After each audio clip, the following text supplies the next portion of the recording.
வணக்கம் இல்லை, welcome to the cricket mind. ஒரு வழியாக இந்த ஐபிஎல் வந்து பார்த்துட்டிங்கன்னா 5 டீமுகள் வந்து என்ன கண்டிஷன் அப்படிங்கிறது தெரிஞ்சிச்சு. 3 டீம் எலிமினேட்டு, 2 டீம் குவாலிஃபை ஆயிடுச்சு. ஸோ இதுக்கப்புறம் வந்து பார்த்திங்கன்னா 2வது இடத்துக்கும் 4வது இடத்துக்கான போட்டி வந்து பயங்கரமாக வந்து போய்கிட்டு இருக்குது. ஸோ சிஎஸ்கே வந்து பார்த்திங்கன்னா இப்போதைக்கு 3வது இடத்துல கழிச்சு நிற்கிறாங்க. இன்றைக்கி எஸ்ஆர்ஹெச் வந்து ஜெயிச்சிட்டாங்கன்னா அவங்க 3வது இடத்துக்கு போயிடுவாங்க, 4வது இடத்துக்கு சிஎஸ்கே வந்துடுவாங்க.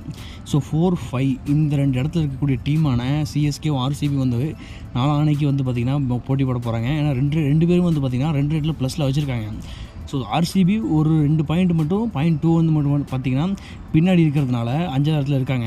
சப்போஸ் இந்த மேட்ச் மட்டும் ஆர்சிபி ஜெயித்தாங்க அப்படின்னா இது வரைக்கும் இல்லாத அளவுக்கு கனவுலே நடக்காத ஒரு விஷயம் நடந்த மாதிரி ஆர்சிபி வந்து பிளே ஆஃப்ஸுக்கு வந்துருப்பாங்க. ஏன்னா ஃபஸ்ட்டு அவங்க எலிமினேட் ஆவாங்கன்னு பார்த்தோம். ஏன்னா தொடர்ந்து 5 மேட்ச்சுகள் 6 மேட்ச்களும் தோற்றுருந்தாங்க. ஸோ இப்போ பிளே ஆஃப்ஸ் ஓரளவுக்கு வாய்ப்பு ஏற்படுத்திக்கிட்டாங்கன்னா பயங்கரமான கம்பேக்குன்னு நான் சொல்லணும் ஆர்சிபிக்கு இது.